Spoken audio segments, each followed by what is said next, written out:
Kavyasree, you're there? Hi, Varsha. Good morning. Hi, good morning, ma'am. Yeah. I was just Kavyasree, you're checking my there? connection. Yes, Yeah, just move your slides because sometimes they get stuck, okay, ma'am. Just turn your slides and see if they're moving. Is it Yeah. moving, ma'am? Yeah, right now, 13-year-old boy, just do one or two more, so we're sure. Okay, yeah, we can see. Yeah. Okay. Okay, fine. That's it. Go back to the first slide. We've got 10 minutes, no, Varsha? Yeah, we have some time. I'm Yeah. audible now, or should I Yeah, get you're some mic? audible. I'm also audible, no? Huh. Yeah, So you're we will audible. for Gayatri to join and for 11 o'clock. Yeah. Okay, we can see you, Kavyasree. Good. Yeah. Yes. Hi, Okay. Kavya. Hi, Yeah. ma'am. Good morning. Yeah. Good Good. morning. Yeah. See, I'll get back in some time. Huh? Yeah. Yes.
Good morning, ma'am. Hey, good morning, Gayatri. How are you? I'm fine, ma'am. How are you? Yeah. Hi, Gayatri. Hi, ma'am. Yeah, we got, I think, about, I think 2-3 minutes more. So we just wait. It's 3 minutes to 10, no? Yeah.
Dr. Ganu, hello, how are you? Good morning.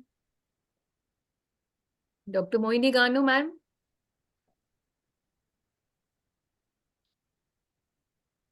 Okay. Very few people have joined yet, actually. So I was just waiting for.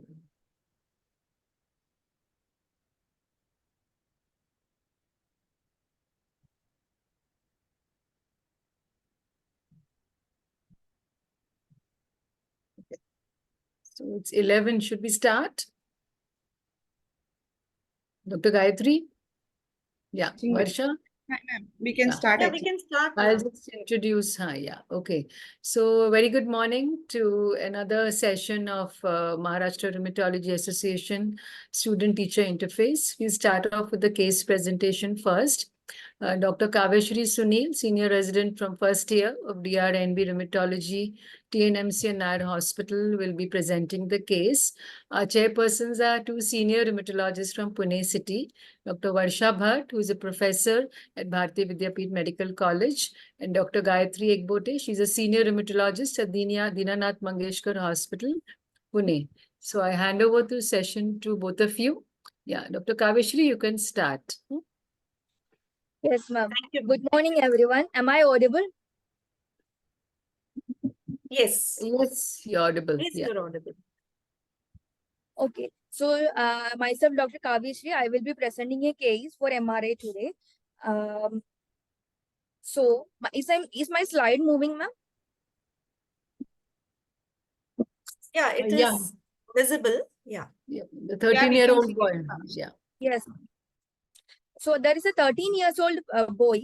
He presented with complaints of fever since 1 year, joint pain since 4 months, and difficulty in getting up from squatting position since 1 month, and mouth ulcer since 1 month.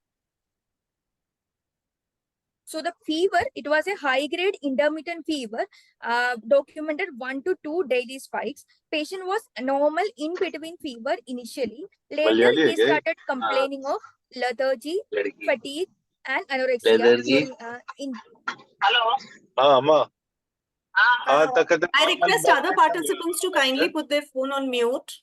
Prasad, you're there. Please zoom. Yeah, you can start now. Yeah. So there was a complaining of lethargy, fatigue, and anorexia in between. And fever was associated with a significant weight loss of around 6 to 7 kg over 1 year.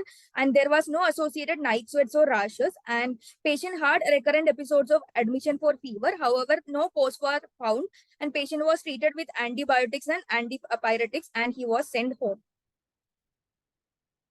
And the fever was associated with joint pains since the past 4 months, which was bilaterally symmetrical, small plus large joint pain involving small joints of hands, wrist, elbow, shoulder, ankle, and knee joint.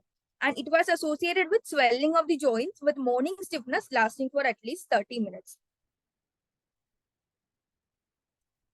So for the past 1 month, patients started complaining of difficulty in getting up from squatting position, no history of difficulty in raising arms above the head, no history of difficulty in turn around the bed, no difficulty in walking, grasping objects, and wearing chappals. And no history of tingling, numbness, loss of sensation, or any other focal neurological deficits, no history of diurnal variation of symptoms, no history of ptosis, diplopia, dysphagia, nasal regurgitation of the food, no history of exercise intolerance, like fatigue, muscle pain, or muscle spasm. For the past 1 month, patient also started complaining of mouth ulcers, which are painful, interfering with food intake. So no history of photosensitive or any other type of rashes, no history of skin thickening, nodules, or ulceration, no Zika symptoms or Raynaud's phenomenon, no history of alopecia, no history of blood in urine or reduced urine output, no history of redness of the eyes, blurring of vision, no respiratory or gastrointestinal complaints. Coming to the past history, no history of similar episodes in the past, no history of TB or contact with TB, past history of admission for malaria 2 times, and in the past 1 year, he consulted different doctors and he was getting treatment for a suspected connective tissue disorder with glucocorticoids and hydroxychloroquine. And family history, he was a second child born out of non-consanguineous marriage, normal developmental milestones and scholastic performance, no history suggestive of psoriasis, spondyloarthritis, inflammatory bowel disease among first-degree relatives, no history of connective tissue disorders or muscle diseases in the family, no history of TB among family members. Personal history, mixed diet, sleep normal, appetite reduced, bladder and bowel habits normal, no relevant drug history or addictions. So in summary, there is a 13-year-old boy with no known comorbid illness presented with fever since 1 year, associated with bilaterally symmetrical small plus large joint inflammatory arthritis since 4 months, symmetrical proximal muscle weakness of lower limb since 1 month, and mouth ulcers since 1 month. So from the history, my differential diagnoses are, first differential diagnosis is as the patient presented with arthritis and fever and the patient is around 13 years old. My first differential diagnosis was systemic onset juvenile idiopathic arthritis. Even though muscle symptoms cannot be explained by this, the patient was taking steroids for the past 1 year on and off. So it could be an underlying myopathy. And my second differential diagnosis is juvenile dermatomyositis, even though the rashes are not there. And my third differential diagnosis is juvenile SLE with an overlap of myositis. Okay, Kavya, just Yes, take us back to your summary, please. Okay. So you're having a child around 13 years of age with fever, PUO basically, of almost 1 year duration on and off, right? yes, So yes. how can you describe that fever more in detail? As in, does it come daily? How many days does it spare? How many spikes? I think you've described to us a little, but can Actually, you take ma'am, us back fever to your spikes first was slide? daily. Yes, ma'am. Yeah. Fever spike was actually daily spikes. There usually in the afternoon, 1 to 2 daily spikes were there. And initially the patient was normal in between the episodes of fever, and later he complaining of this fatigue, anorexia, lethargy, and all. And there was no associated night sweats or rashes or anything. Okay, so daily spikes for 1 year he was getting. Yes, ma'am. And in between he was taking antipyretics and all, so he was a bit of relief was there. Okay, so what would you keep as differentials for if there's only this fever? Then what would you think of in that kind of an age? Ma'am, 13-year-old patient coming with a fever, that is basically a fever of unknown origin since 1 year. So my differential diagnosis should be infections is one possibility. Tuberculosis is a possibility. And second, ma'am, connective tissue diseases is again a possibility, like juvenile idiopathic arthritis. So a systemic onset JIA is a Yes. possibility. Then connective tissue diseases is a possibility, ma'am. And again, young patient with a fever of unknown origin, I should even suspect malignancies like hematological malignancies is again a possibility, leukemias and lymphomas. So But Kavya, yeah, so good Go good ahead, history guys. presentation. So I mean, what ma'am is asking you exactly is that patient is 13-year-old boy and patient had fever for 1 year and patient was on Yes. steroids and HCQ according to your history. So if Yes, patient had some kind of tuberculosis, he wouldn't have survived with 1 year history of TB Yes. without any dissemination and with on probably high dose of steroids. Okay. So probably you should keep, I mean, after taking the whole history, I feel lymphoma or leukemia or any hematological or solid malignancy should be very high on the cards. Yes. Okay. Yes. yes, We obviously, we are in endemic zone. We have very high possibility. I mean, we stay in India. So India is endemic country of tuberculosis for tuberculosis, but I think malignancy should be very higher on the card. Yes. Okay. yes. So actually, you said initially normal between fever. So how long did that last? And then how did the lethargy, fatigue, anorexia and all come? And when was he put on steroids? What Gayatri said correctly, that any TB may not, it'll flare up. But how many months of steroid did he actually receive? Do you have an info on that? Ma'am, actually, there is no exact documentation, but initial 2 months he was actually normal in between fever. Then later he started complaining of this fatigue and anorexia. And on asking the relative, the father, he said that before coming to us, he came to our OPD like around in February. So before coming to 2 months before that, he was started on prednisolone. And when he came to us, he was on 5 mg prednisolone, oral prednisolone. And how was he doing on that prednisolone? It was improving? Yes, ma'am. His symptoms was improving. Fever spike started coming down with prednisolone. Okay. So now take us back to your differentials. So the So you response to prednisolone is there. So I should consider connective tissue diseases as a third possibility. still other diseases may be first on your list. Okay. Like a malignancy. Because that's more common than all the CTDs, juvenile CTDs, or even SOGIA. Yes. Okay. So malignancy definitely has to be there on your list. Okay. Your differentials was SOGIA and juvenile CTD, right? Yes, ma'am. Your differential slide.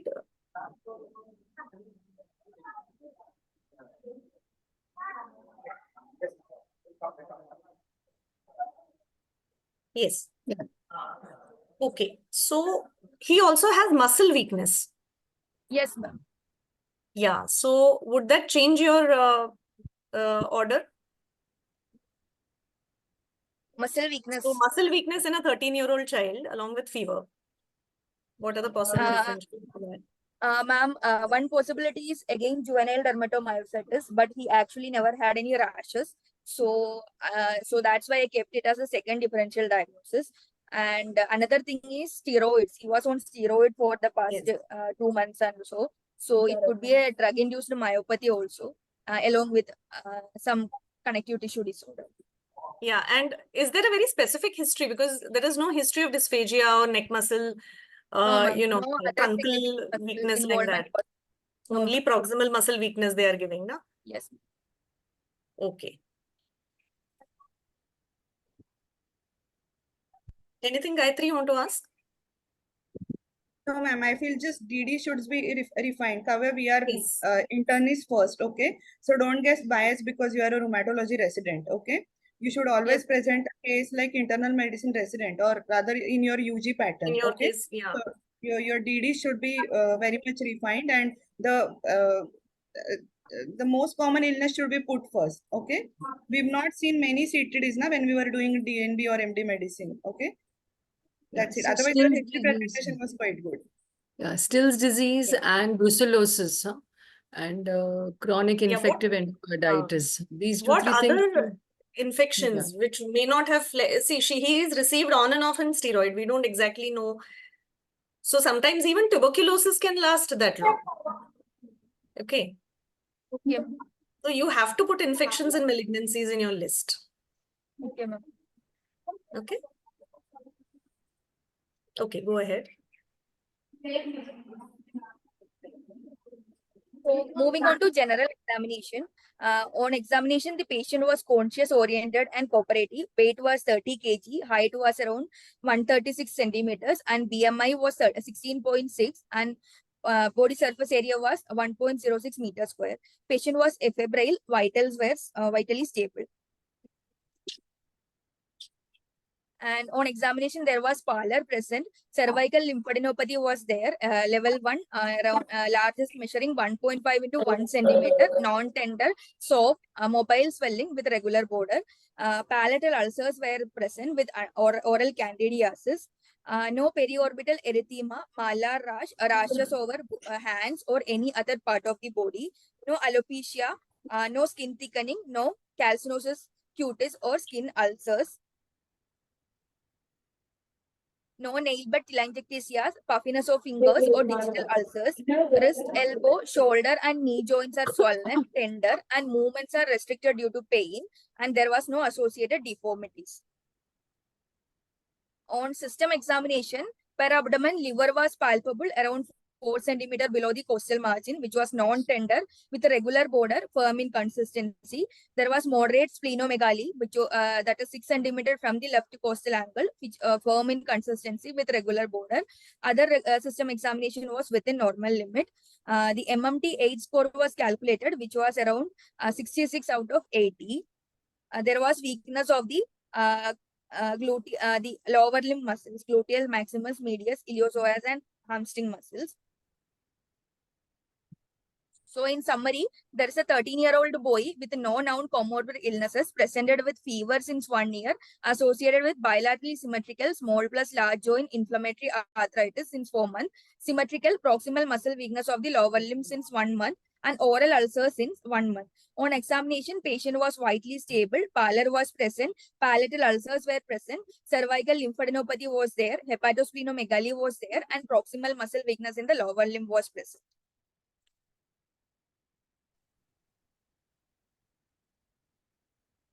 So after history and examination, now what's your first DD?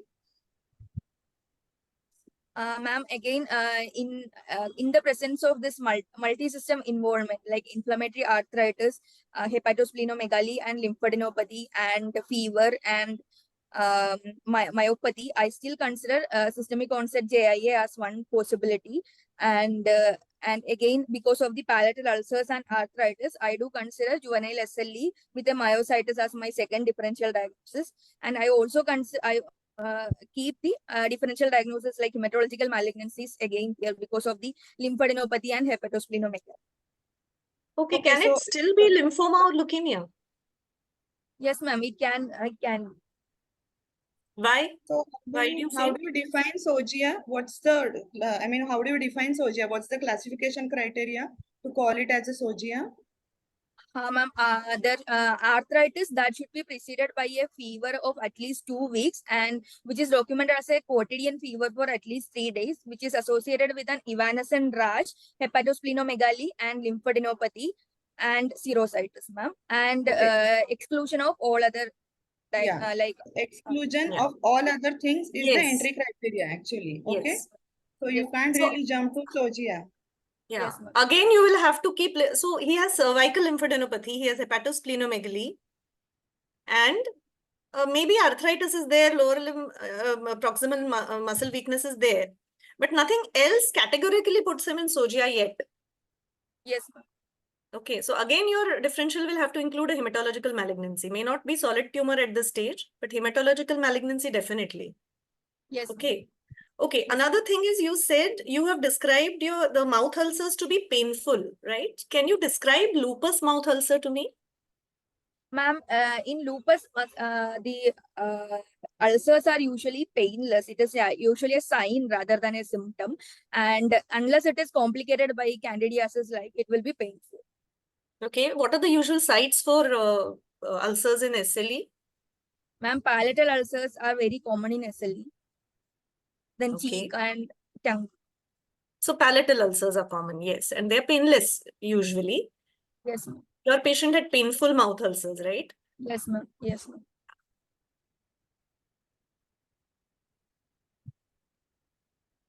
So, which investigation would you do now? So now Also, I will. yeah, one more thing, Gayatri, just 1 second. You using MMT8, is it okay in this scenario? Or you will first assess the muscle, grade wise? Ma'am. Actually, initially I did the I assessed the grade of power of the muscles, and it was actually around 4+. So that's why I proceeded with MMT8. Gayatri, what do you think? MMT8 at this early stage, is it? No, once, as ma'am said, MMT8 is basically, it is done for the follow-up when you have established diagnosis of Yeah. myositis, okay? So we are this not is a sure yet. primary yeah. So this you have to check the patient like a primary muscle disorder patient, okay? So just rule out other things, do the normal muscle like MRC grading, can do the MRC grading, and just for follow-up you can use MMT8, etc. Okay? Yeah. Okay. And how was the neck muscle power? I think Normal. I forgot those slides. They're normal. Okay. Okay. And arthritis is, I mean, you could examine the joints and conclude that it is inflammatory arthritis, right? Yes, ma'am. Yes, ma'am. Okay. Okay, go ahead. So moving on to investigations, routine investigations. CBC, hemoglobin was 9.3 gram percentage. Total count was 2,300 with predominant polymorph. Platelet was around 2.1 lakh. The SGOT and SGPT was normal. Total protein and albumin were normal. Bilirubin was normal. But blood urea and creatinine were normal. BCT was negative.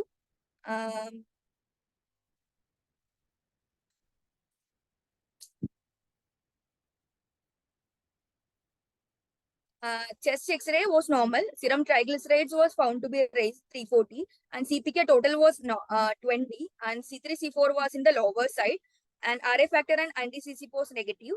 ANA by IFA was 1 by 800 homogeneous pattern. ANA plot was suggestive of dsDNA, histone, and nucleosomal positivity. Serum ferritin was 1450, and after 1 month it was 1893.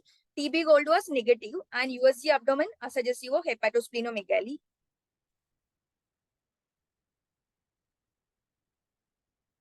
Okay, so I'll just stop you there. Just can you go back to your labs? Yeah, first slide. Yeah. So, okay. How much is the ESR? Ma'am, ESR was 126. I didn't mention. Oh, 126. Okay. Yes, ma'am. CRP also you did? CRP was also raised, ma'am. Okay, so inflammatory markers you must mention over here, okay? Because now you're going towards ferritin is high, TGs are high.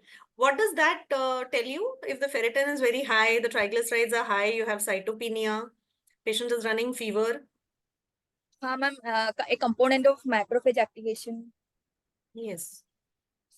But in your patient, what goes against it? ESR was in the higher side. Okay. LDH? Ma'am, LDH was. So you have to include all these beta in your slide. LDH was 660, ma'am, actually.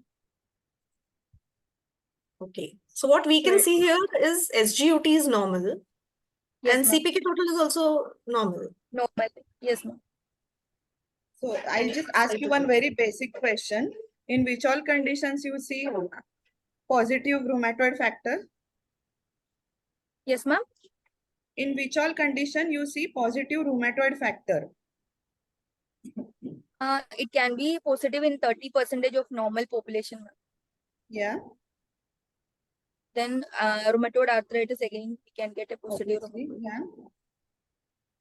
Then JIA, usually you won't get a positive rheumatoid factor, but polyarthritis, a late onset polyarthritis in JIA can have a RA factor positive. Even your SLE can have positive rheumatoid factor. Any CTD, MCTD can have positive rheumatoid factor as well as positive anti-CCP. Then Hansen's infective endocarditis. So would you still call it as a would you still call it as a RA factor? No, ma'am.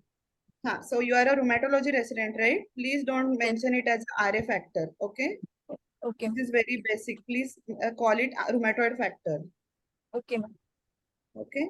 Yeah.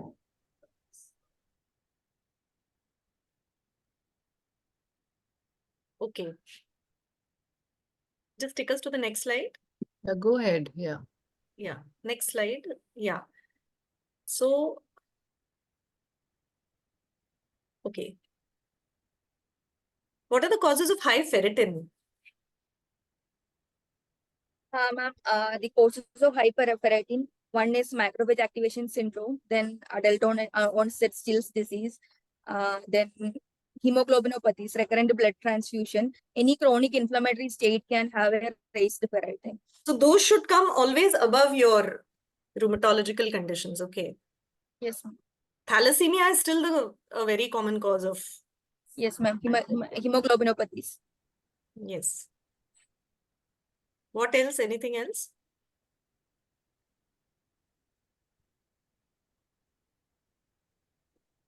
So it's basically just a marker of inflammation, right? Yes. Not very chronic. highly specific at all. Yes, ma'am. Okay. So your dsDNA and nucleosome are positive. Also, histone is positive. What are Yes, the causes of histone positivity? ma'am, usually drug-induced lupus.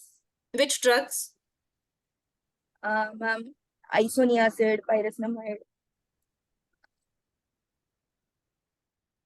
Any other?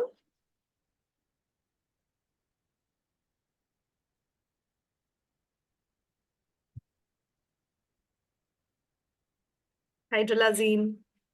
Hydrolazine. Yes. Ship medicines, na? Sulfa, hydralazine, isoniazid, procainamide. Procainamide. Yeah. So which histone is positive in drug-induced lupus and which histone is positive in your with non-drug-induced lupus? So there are subtypes of histone also, na? Have you read about it, Kavyasree? No, ma'am. So please read about the histone subtypes, okay? Okay. Yeah. Okay. So Ankita is answering. You can read about it. Yeah. Okay, go ahead. We've stopped you in the middle of your investigations. So her 2D echo was normal. Her CECT thorax was normal. And bone marrow biopsy was normal myeloid, erythroid, and megakaryotic maturation. No abnormal cells or no hemophagocytes. And cervical lymph node biopsy was suggestive of reactive lymphadenopathies. And gene expert was again negative for tuberculosis. So we also did an MRI myositis protocol, which was suggestive of T1 hyperintensities and muscle edema in T2 and stir sequences in the thigh, pelvic, and gluteal muscles.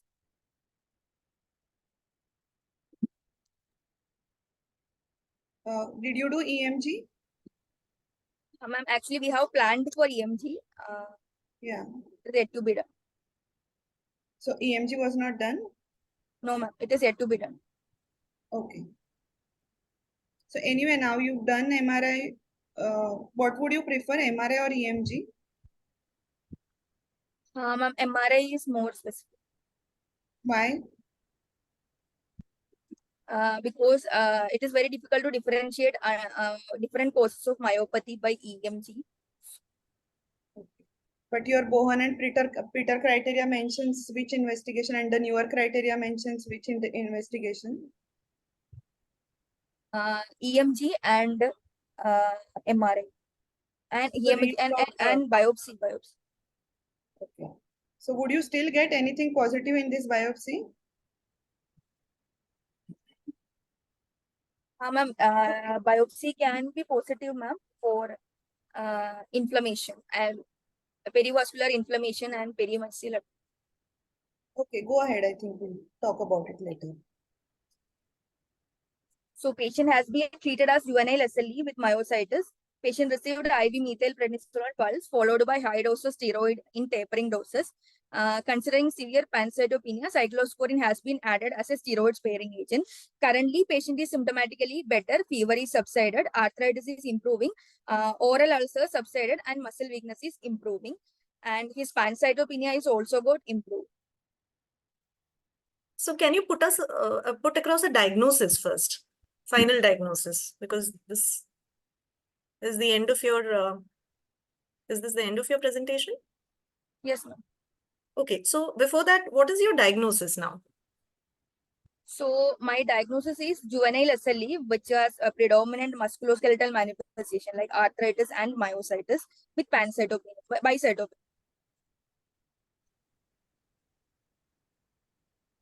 So, Kavyasree, in your initial slides, you said juvenile DM as your one of the DDs, right? Yes, ma'am. So, which typical DM rash patient had to start with? No, ma'am, no rashes was there. Yeah, so DM is defined by its rashes, right?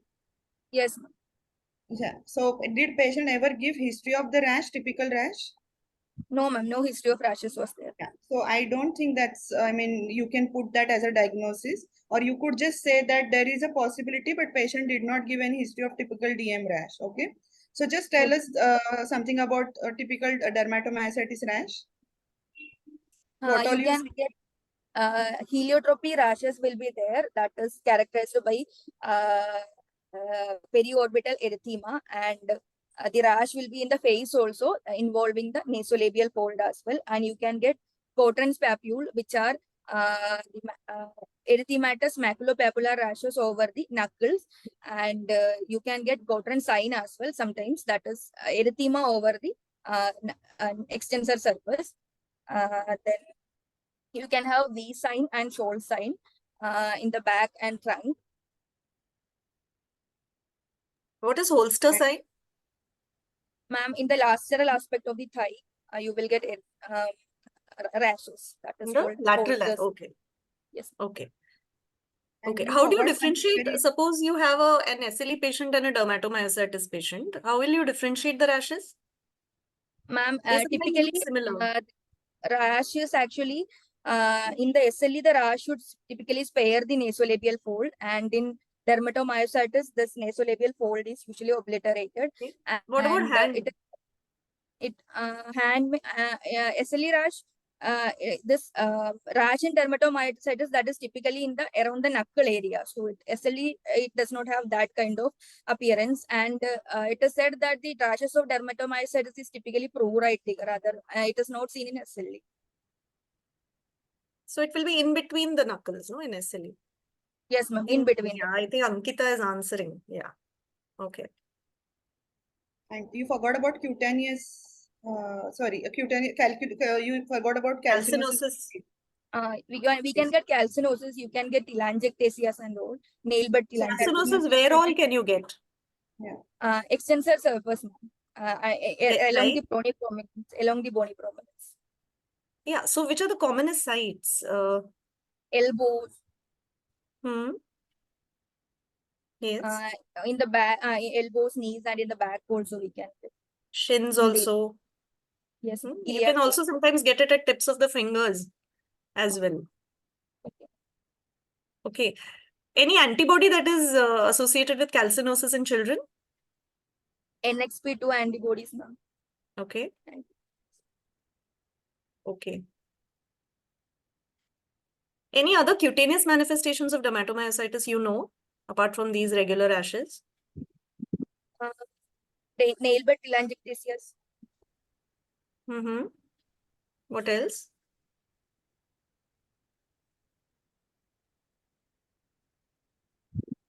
Suppose you see ulcerations on the hand. Yes, ma'am. What do you think? You can get ulcerations also in dermatomyositis. Yeah. So what would you think if you're getting ulcerations on your knuckles? or even on the palmar surface? Palmar surface, Are ma'am. called? Yes, yes. Reverse go. No, mechanics hands. Very quick to answer, Ankita is. Huh? Okay, reverse Gottrin it is called, and also ulcerated Gottrin. So what does that tell you? You have to be scared, not This is scared. active. This is active. Active. Sorry. It is? Yeah, so it actually tells you that it may be an MDA5 when you're going to do Okay. is the MSA of that patient, and that really scares the hell out of you, right? Yes. Okay. So will you still call it as impending mass or secondary HLH? I mean, will you still put secondary HLH as a possibility in your DD? Yes, ma'am. The hepatosplenomegaly and cannot be explained by SLE. So I think, and No, but the you can patient explain had the hepatosplenomegaly by SLE. You Severe can get kinds it. yeah. So it could be impending mass, and that's the reason you added yes, ma'am. cyclosporine so quickly, na? So Yes. cyclosporine was not added for muscle purpose, right? No, ma'am. Yeah. Okay. So if What are the your DDs of patient, mass? What are the yes, ma'am. causes of mass, rather? Sorry, I Yeah. think I interrupted you. What are the other causes of mass? Or rather, list out all the causes. Ma'am, the macrophage activation could be because of infections. It could be because Yes, of yes. Which ma'am, infections can lead to mass? Common, very common. ma'am, COVID-19 last So that's more of a cytokine storm. Mass classically comes where? tuberculosis Dengue. can Okay. dengue fever can present I with should not mass. forget that at all. Yes. Okay. Then, yes. Then again, systemic onset JIA, even SLE can have a rare Yes, yes. manifestation as Yes. Mhm. Okay. How do you treat mass? main treatment of macrophage activation syndrome is steroids Hmm. or methylprednisolone pulse therapy. Then you can Hmm. also try interleukin 1 agonist, again antagonist like anaphylm. Soja. Okay. Yes. So you have IL-1 available so easily. No, ma'am. Yeah. So IVIG or IVIG. plasmapheresis. Okay. And cyclosporin, CNIs, cyclosporin. What is the main problem with cyclosporin if you're starting that? The cyclosporin, ma'am, the side effects of the drug, it can cause hypertension and it is renal toxic as well as hepatotoxic, and it Rhinotoxic. can even cause gum hypertrophy. Hmm. So we've seen patients treated with cyclosporin suddenly coming in with press. Okay. Yes, ma'am. Hypertension extra. Yeah. Then hyperkalemia. Hyperkalemia. Hyperkalemia. Yeah. Next slide. Oh, okay.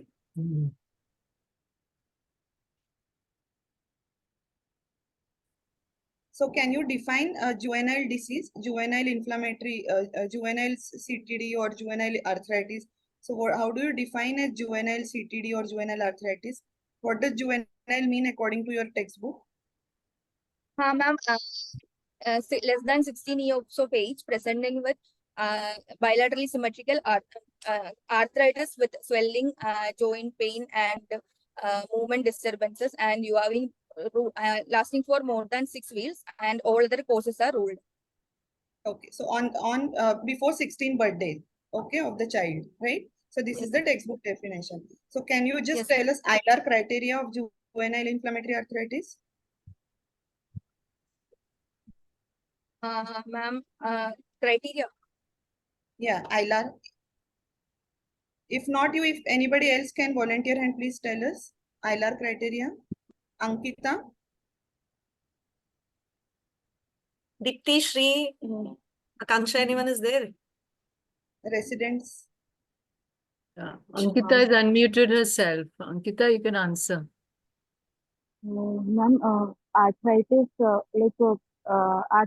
occurring after 16 years of age for more than 6 weeks. And first of all, for psoria, any joint arthritis, whether it can be one joint or two joints or multiple joints, along with the presence of with fever for 2 weeks and following fever for 3 days at least. We can't hear you properly, Ankita. Yeah, it was not very clear. Maybe Gayatri can repeat it for them.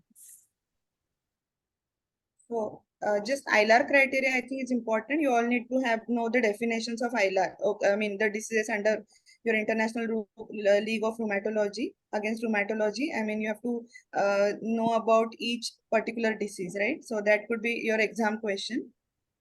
So Kavyasree, how do you manage now in long term? How will you manage this patient? Ma'am, actually, it is a 13-year-old child, so it is more like a patient-centered management rather than a disease-centered management. So I will Sorry. be tapering the steroids to the patient, and I will be continuing with cyclosporin, and then I have to address all other issues of the patient like growth and all. So how long will cyclosporin you you feel will take care of her arthritis very well, or No, ma'am, once the pancytopenia improves, we are even planning to shifting to methotrexate or something. So how long will you give proper a full dose of steroids in this patient?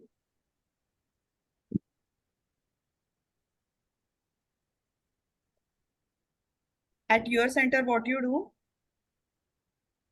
Ma'am, actually, we will we taper the patient on steroid around 5 mg per week. So how frequently, I mean, how rapidly will you taper the steroid? Suppose you've started patient on 1 mg per kg of prednisolone equivalent. So how rapidly you will taper in this particular scenario? 2 to 4 weeks, ma'am. Yeah, so depending, so it has to be for the longer duration, right? Yes, ma'am. So what side effects will you counsel patient for? Patient is a 13-year-old child. Patient's parents may not be educated. So what will you tell them beforehand?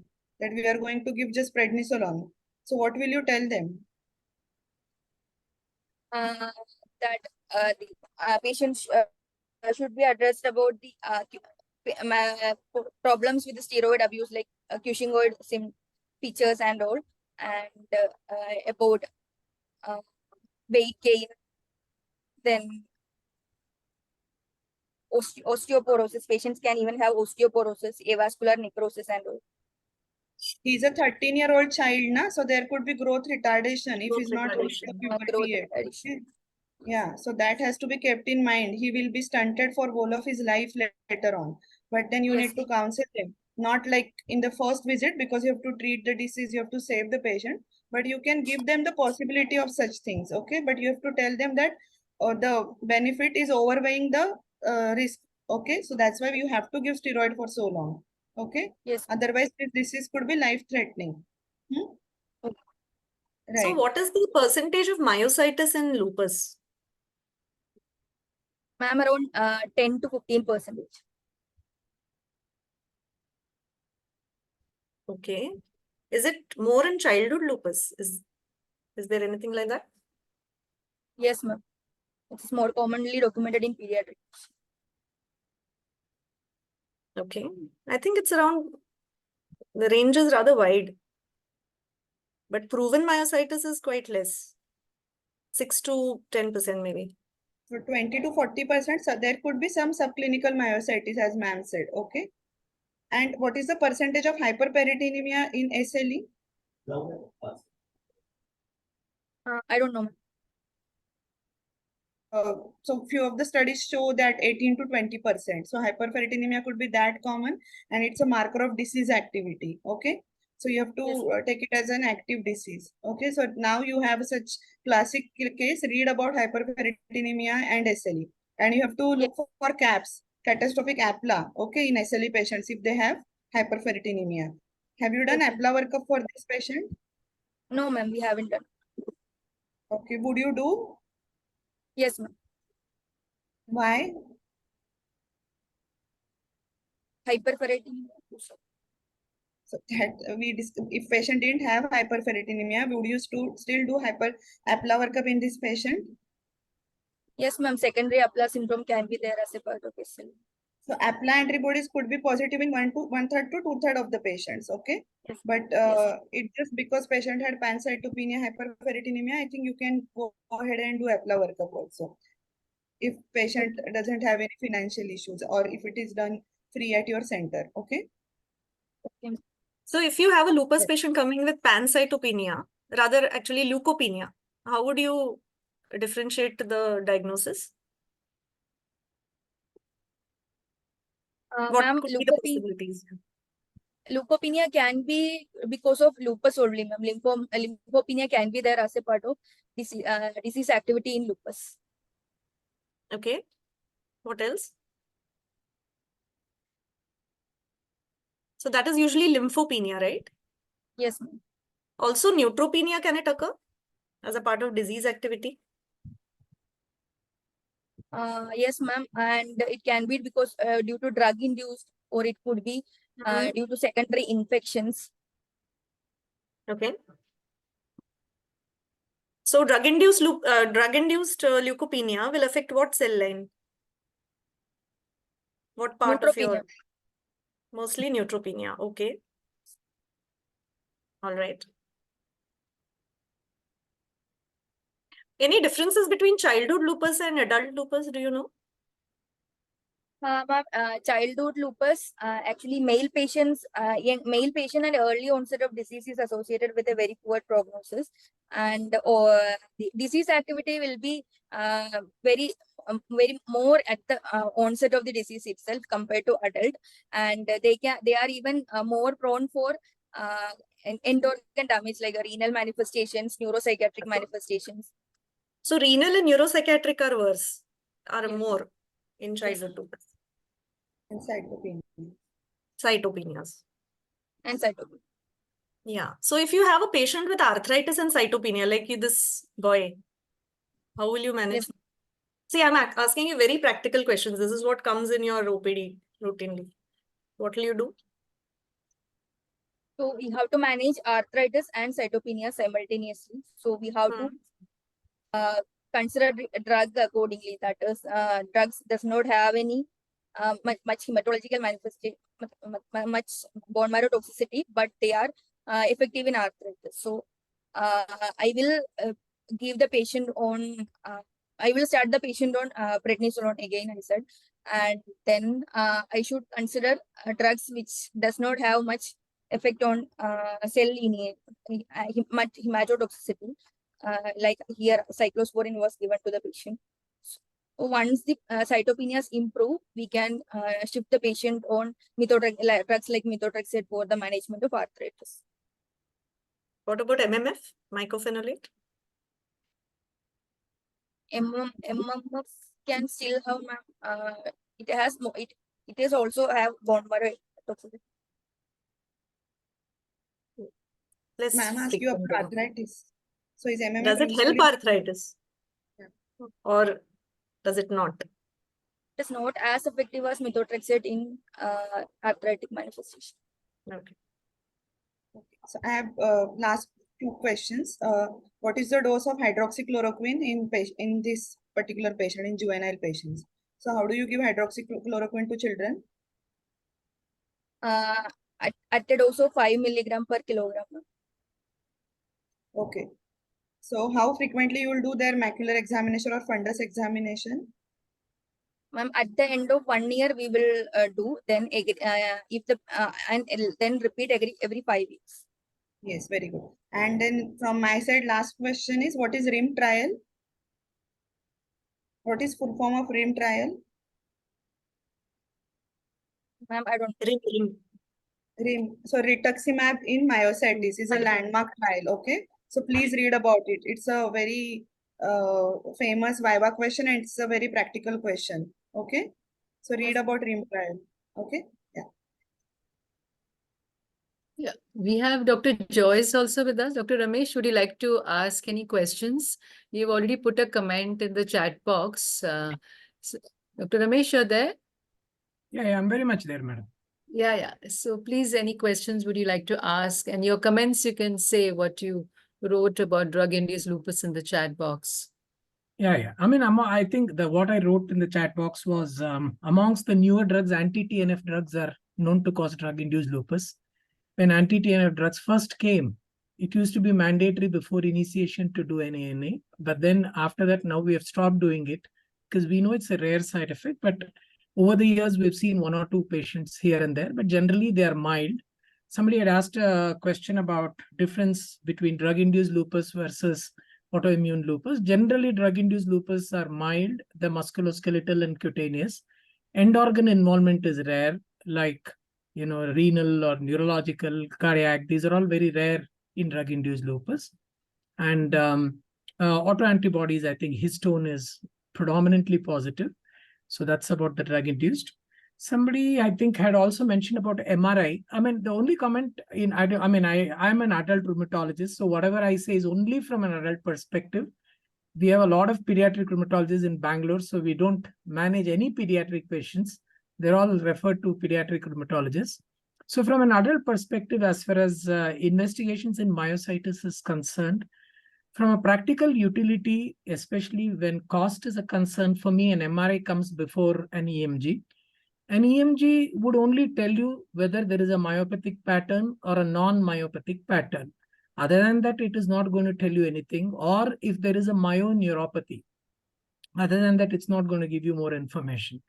The importance of an MRI is obviously it gives you structural detailing.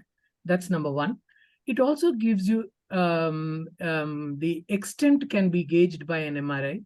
Just, I think, some of you who are on Twitter, Dr. Rohit Agarwal had tweeted yesterday about whole body MRI in myositis. A new protocol is coming up where you just do a quick 40-minute scan where you screen all the muscles in the body in one go. So MRI in that way catching up.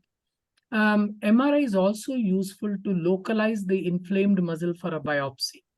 Because myositis involvement is patchy, doing an MRI will be useful so that you can localize the exact site where you want to do a biopsy if you plan a biopsy. If you already have a patient on treatment, then MRI will be very useful, especially if they don't respond or if there is ongoing muscle weakness. MRI will be useful to differentiate between active disease versus fat replacement or muscle atrophy. So somebody was asking about the MRI protocol. You need to make sure that you do both a T1 and a T2 sequence, especially stir sequences for the T2, and the usual conventional sagittal and coronal. These are the important things that you do in an MRI. A whole body MRI, especially if it really comes into practice, some different protocol will also help in picking up paraneoplastic presentations. That is, if you're thinking in terms of a paraneoplastic, if there is any tumor, mass, something that can also be picked up. So these are, some of the advantages of an MRI over EMG, over an EMG. Muscle biopsy, by and large, is being replaced by this, especially if we know the cause. If your autoimmune tests, your myositis antibodies are positive. But if you have an atypical presentation, you're suspecting degenerative myopathies, you're seeing slightly elderly people, the clinical presentation is not classical, more distal compared to proximal, then you would want to look for inclusion body myositis, because these are people who are not going to respond to conventional medications. You may want to not over enthusiastically immunosuppress them. There's a question about adult onset versus pediatric onset lupus. I am not seeing too many children with lupus, but in adults, we see almost everything. Renal involvement, neurological involvement, everything, especially, Asian origin. It is common. It is said that an adult lupus patient, the chance of lupus nephritis is almost to the tune of 70% during her lifetime. So most of them go through an episode of lupus nephritis somewhere. So in terms of manifestations, yes. I don't know about, coming to HLH, one other drug in adult practice that has been used is etoposide. I don't know whether it is used in pediatric HLH. I have no idea, but I'm just giving the adult perspective to this. So these are my few comments. Thank you, Dr. Joyce. We'll soon hear your talk. Before that, Dr. Varsha, Dr. Gayatri, please give a feedback to the student. Then we can close the case presentation. Yeah, so Kavya, you've done a good job. You've presented well. The history was very well taken and complete. Only your differentials at the end of your history and examination and investigations. After investigations, of course, you know what you're dealing with. But at the end of history, your differentials should be a little more wider. Commoner diagnosis should come first, and your actual diagnosis also should be there. So that you're not bringing it out of the blue. Okay, Okay, ma'am. but well done.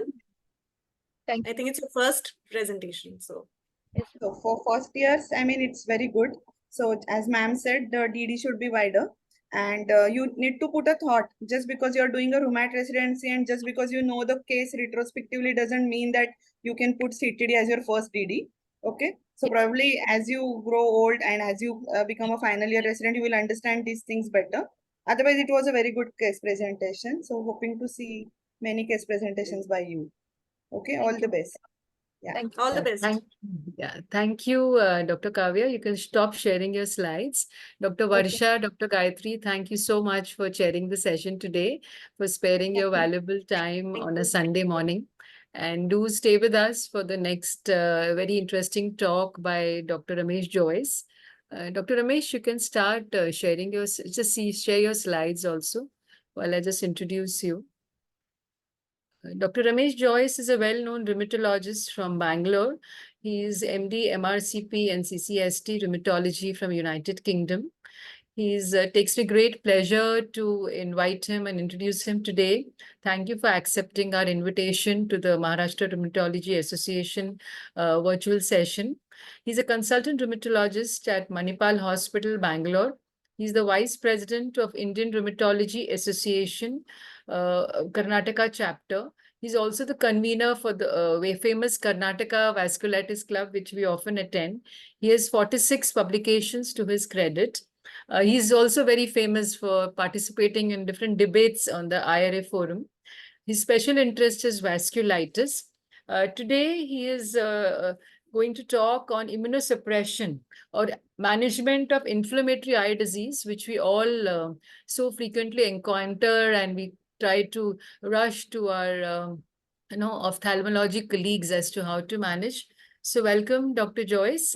Kindly start your talk. Thank you, madam. Thank you for the kind introduction. Am I visible and audible? Yes, sir. Yes, sir. Please start. Yeah, Okay. sure. And my slides are visible.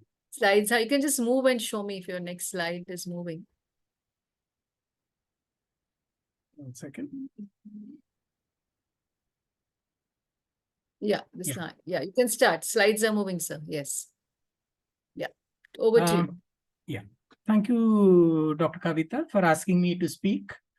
Immunosuppression in inflammatory eye diseases is, in one way, one of my favorite topics because 20 to 25% of my outpatients are patients with eye diseases. And that is because in Bangalore, we have very good uvea specialists.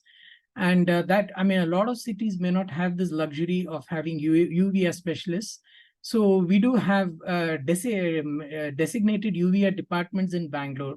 So obviously we get a lot of referrals for immunosuppression, and we have a lot of tie-up, and we manage a lot of patients together with the ophthalmologist. So what we do today in the inflammatory eye diseases, the most important point to remember is whatever we do, it should always be in conjunction with an ophthalmologist who is at least aware or well-versed with the management of inflammatory eye diseases. And that's very important. So what I'm going to cover today is broadly the principles of treatment of inflammatory eye diseases. It's going to be very difficult to go to individual eye diseases because there are numerous eye diseases that need immunosuppression. So the time will not allow me to cover everything in one go. What we are going to do is to go through the broad principles, and here and there we'll give some examples. Since I don't see pediatric patients, I won't be covering pediatric eye diseases, or especially uveitis in the context of JIA, but there may be a mention here and there, although I'm not an expert in treating pediatric uveitis. So where do rheumatologists come into the picture when there is an inflammatory eye problem? You can get a referral by an ophthalmologist for a primary autoimmune eye disease for immunosuppression. Particularly, these examples are something like a VKH, a multifocal choroiditis, a serpiginous choroiditis, a sympathetic ophthalmitis, and others. Or sometimes the referral could be for an ocular inflammation secondary to a rheumatological disease. And we all know that there are a variety of rheumatological disease like rheumatoid arthritis, spondyloarthritis group of diseases, GPA, Behçet's, lupus, sarcoid, so on and so forth, which can cause ocular inflammatory diseases. So for the ease of understanding, whenever I refer to uveitis, I'll be using some terms called anterior uveitis, intermediate uveitis, and posterior uveitis. In simple terms, anything in front of the lens, that is, this part is the anterior chamber, iris, cornea, these are all going to be the anterior segment inflammation. When there is a spillover of inflammation into the vitreous, it is called intermediate uveitis. When you have the ciliary body, the posterior ciliary body attachment, a form of a form of intermediate uveitis is also sometimes addressed as pars planitis. And when you have exclusively a posterior segment involved, that is choroid and retina, it is called posterior uveitis. And involvement of all the three or in combos can be called as panuveitis. So this is a simple, terminology so that you understand, because clinical trials are based on these terminologies. So why should you immunosuppress patients with inflammatory ocular diseases? Take, for example, the association of JIA. JIA is associated with chronic anterior uveitis, and many a times this is silent in children, and inflammation, persistent inflammation in children is known to risk visual impairment and triples the risk of blindness in children. And increasing greatness of inflammation is associated with greater risk of visual loss. So that is why it is very important. And this rule applies to most other inflammatory ocular diseases. So if you have chronic ocular inflammation, this results in visual impairment, visual damage, reduced visual acuity, accrual of damage in the eye, and the final endpoint, which is blindness. Hence, immunosuppression is important. The MUST trial, with a follow-up of 7 years, showed that immunosuppressive agents in the form of systemic therapy with corticosteroids and immunosuppressive drugs are far superior compared to topical or implantable steroids, which are used still quite extensively in the treatment of inflammatory ocular disease.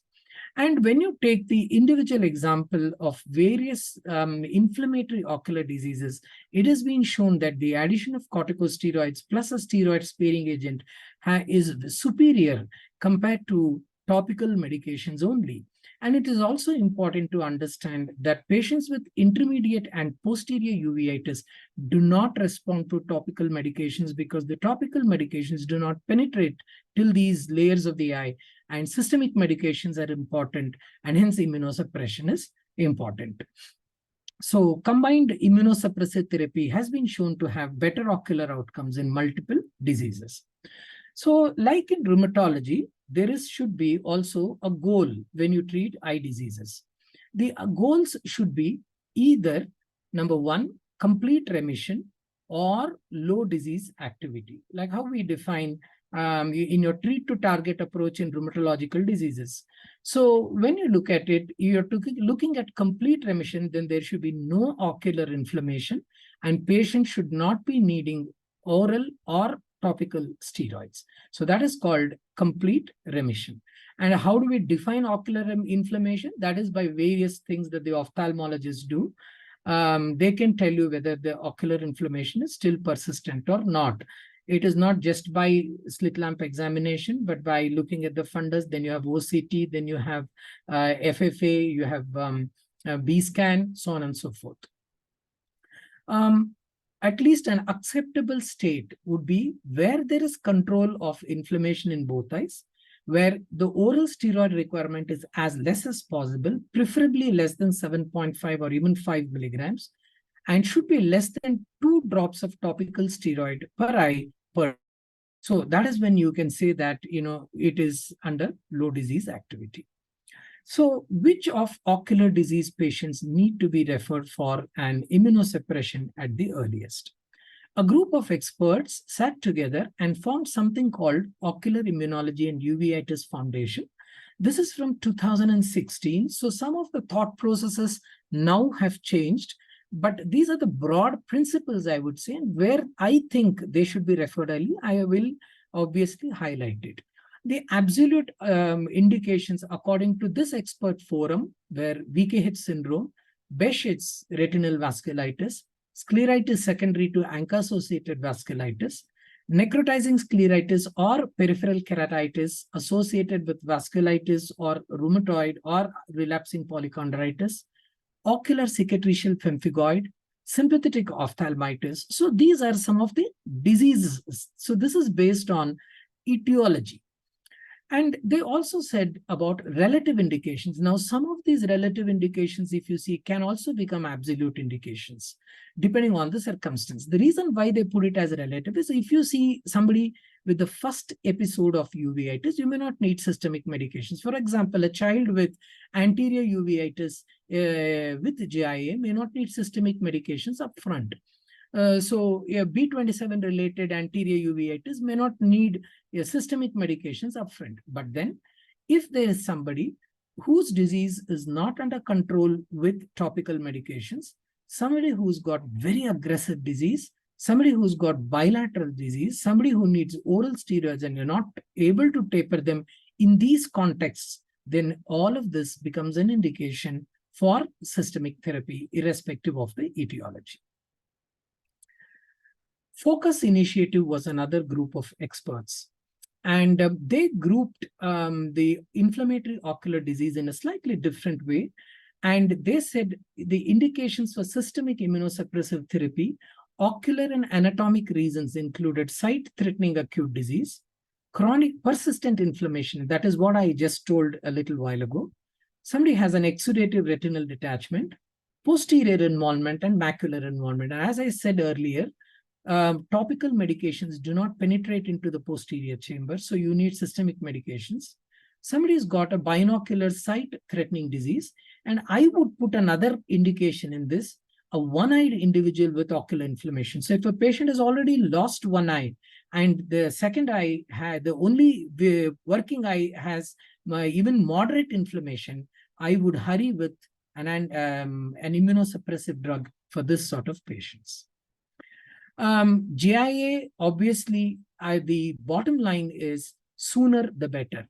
Other than the first episode of uveitis, any recurrent episode of child should be considered. So that's why I put this in a little box here saying sooner the better. But if you find some of these ocular presentations which suggest that these carry a very poor ocular prognosis, then these children definitely need high-end immunosuppression. And these factors are poorer presenting visual acuity, posterior uveitis, uveitic complications like glaucoma, advanced cataract, macular edema, presence of synechiae, presence of severe band keratopathy, ocular hypotony, and rubeosus iridis. So if a child has any of these things, I wouldn't hesitate starting the child on even an upfront biologic agent rather than going through conventional practice of methotrexate.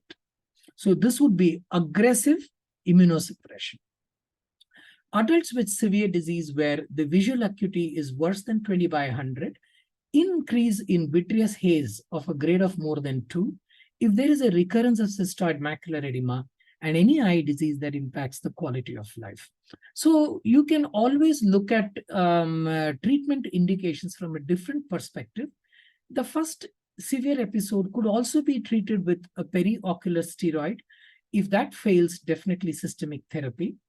And active uveitis while on oral steroids, if there is a relapse, or relapse on reduction of steroid, or if there is unacceptable side effects of steroid, or where oral steroids cannot be started, or even the presence of raised intraocular pressure as soon as you use topical drops or implantable steroids, that becomes an indication to think of systemic immunosuppressive therapy. The important job from a rheumatologist's perspective when a patient is referred to you is check with your ophthalmologist that they have excluded ocular infection. Because in India, especially with isolated eye diseases where there's no other systemic, all your systemic investigations are negative, and we think that this is an autoimmune eye disease that warrants immunosuppression, always speak to the ophthalmologist to exclude any infective cause, retinal degeneration and ocular malignancy. Sometimes even diseases like lymphoma and leukemia can present with uveitis or scleritis or retinitis. So it's very important. Also, it's important to ensure patient compliance. The reason why I have written this here is because these patients have to shuttle between two doctors. They have to take all the medications given by the ophthalmologist, and they also have to take everything given by a rheumatologist. So compliance rates drops drastically. So a very good talk with the patient about compliance and about the need for a combined clinic. I mean, we don't have combined clinics, but at least, a multidisciplinary approach is very important. So conventionally, immunosuppressants, I think most of you are aware what we are using, corticosteroids and various other drugs that are listed here, which I will go through in greater detail as we go. Corticosteroids are used in various forms, and topical steroids are mainly prescribed by ophthalmologists, and they're mainly used for acute anterior uveitis. However, they're less effective for intermediate and posterior uveitis. Oral steroids are reserved for those with severe uveitis and those who are not responding to topical, or especially if their presentation is either intermediate or posterior. Sometimes we also use intravenous pulses of methylprednisolone, especially in those patients with severe sight-threatening disease. Sometimes ophthalmologists also give periocular steroids. There are two types of periocular injections that are done. One is a subconjunctival dexamethasone. This can be done through the infraorbital route from the front. And the benefit is it lasts for only 3 to 5 days. And this can be given to patients with severe uveitis with a severe hypopyon. However, this is just to tide over the crisis period. A subtenon injection is usually instilled in below the tenon's capsule, which is around the eye. And this is an extra globe injection. That is, it is outside the globe and before the orbit. And two routes are used, superiotemporal and infraorbital, and triamcinolone is used. And this is particularly useful for patients with intermediate uveitis or posterior uveitis, especially those with cystoid macular edema. And the benefit here is these injections last for 3 to 4 weeks. The triamcinolone can be directly instilled into the vitreous, especially in intermediate posterior uveitis with CME. And here the injection lasts for about 4 to 6 weeks. And finally, we have implants. For those who can afford Ozurdex or dexamethasone, implants are available. And this has FDA approval. And the benefit is this is long-lasting, as shown in the Huron trial, and it lasts for about 3 to 4 months. And this gives ample time for systemic immunosuppression to work. The indications for all these should be decided by the ophthalmologist. However, there can be complications with these. One, that repeated injections can cause raised intraocular pressure, glaucoma. There is always a risk of introducing infection. And obviously, globe perforation, globe rupture, these are very rare side effects of repeated injections. But by and large, these are very safe injections like our intraarticular injections, and they could be tried in the right circumstances. Oral corticosteroids, some of the principles, dose should not exceed 1 milligram per kilogram or 60 milligrams. As we go up higher on the dose, side effects are more. Target dose for chronic use should be as less as possible. I would say even less than 5 milligrams rather than 7.5. It is important to keep, once you start oral steroids, to keep a stable dose for the first 2 to 3 weeks for the inflammation to settle, then start a slow taper. Early concomitant immunomodulatory therapy has to be started. it is important to understand that do not stop any form of steroid, whether it is topical or oral, till immunosuppressives work. And we all, as rheumatologists, know that immunosuppressors take anywhere between 3 to 4 months to work, and 3 months at least. And hence, steroid cover should be there for this period of time. And it is important always to understand that some maintenance therapy may be required even in patients with very chronic inflammation, in whom we are trying to achieve control by escalation of systemic immunosuppressive drugs. Periodic escalations have to be done as, this is about the immunosuppressive drugs, periodic escalation have to be done as we start reducing the dose of the corticosteroids. And a quick change to an alternate agent if one doesn't work after a suitable dose has been given, that is, you've tried the full dose. If you're using methotrexate 20 to 25 milligrams per week, or azathioprine 2 to 2.5 milligram per kilogram, so on and so forth. And sometimes we also use combination therapies. I'll come to that later. So next question is, which drug should be used? What is the best drug to control ocular inflammation? So from here onwards, when I say, I'm talking about ocular inflammation irrespective of the etiology. So we're just trying to broadly, use the broad term ocular inflammation, because I can't go into individual diseases. So generally, these are for patients who have intermediate and posterior uveitis.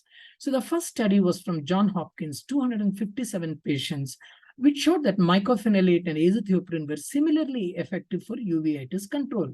And they said methotrexate was less effective. But then the etiology of these 257 patients was very diverse.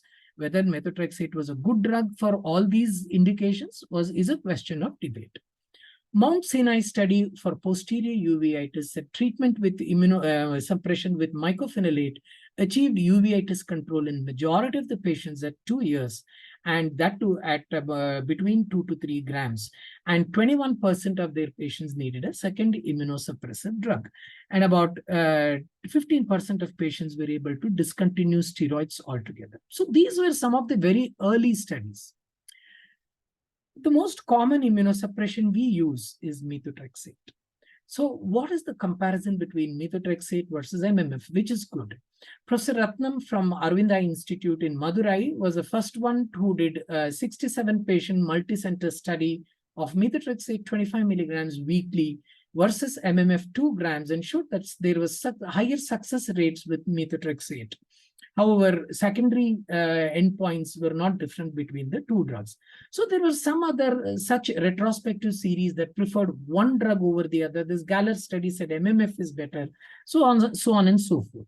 So the first RCT came in the form of a multi-central international collaboration. And once again, Professor Ratnam from Madurai Institute was the lead author, where 216 adults with non-infectious intermediate posterior panuveitis were given either 25 milligrams of methotrexate or MMF 3 grams. And in this study, it was shown that MMF compared with methotrexate did not result in superior control of inflammation, which means to say that methotrexate is also a very good drug and could be a starting indicator given the cost of mycophenolate mofetil. However, a couple of other observations from other important cohorts, this big cohort called the CITE cohort, suggested that MMF may be faster than methotrexate in achieving the corticosteroid sparing. However, the benefit converges by 9 months between MMF and methotrexate. The onset of corticosteroid sparing effect took more than 3 months for most of the patients, whether they were given either methotrexate or MMF. And that's why I told you earlier that you have to continue some form of steroid in a small dose, whether it's oral or topical, once immunosuppression is instituted. So just look at the list of the conventional disease-modifying drugs. Do we prefer one agent over the other when it comes to individual diseases? So if you take the example of methotrexate, this would be the drug of first choice for B27-mediated uveitis, patients with sarcoid, GIA-mediated uveitis, BKH, IgG4-related disease, so on and so forth. Mycophenolate mofetil could be a second option for most of the ocular diseases.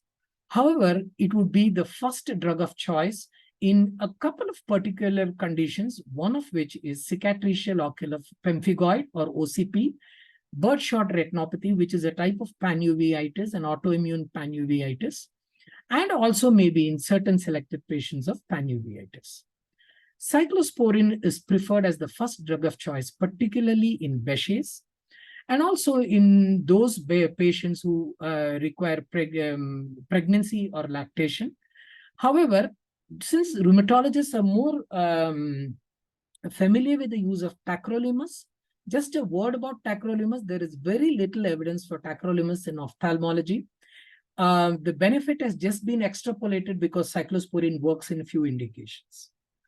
Azathioprine has shown moderate efficacy in the control of inflammation and steroid-sparing drug as a steroid-sparing drug. There is lack of evidence for improvement in visual outcomes. So in ocular diseases like VKH, the data published is very small, only few small studies. Obviously, the advantage is it is safe during pregnancy and lactation. However, azathioprine would be the first drug of choice for me, especially if we are talking in terms of Behçet's. And Behçet's, certainly a combo of azathioprine and cyclosporin would be my first DMARDs of choice. Azathioprine sometimes also may be the first drug of choice in serpiginous choroiditis.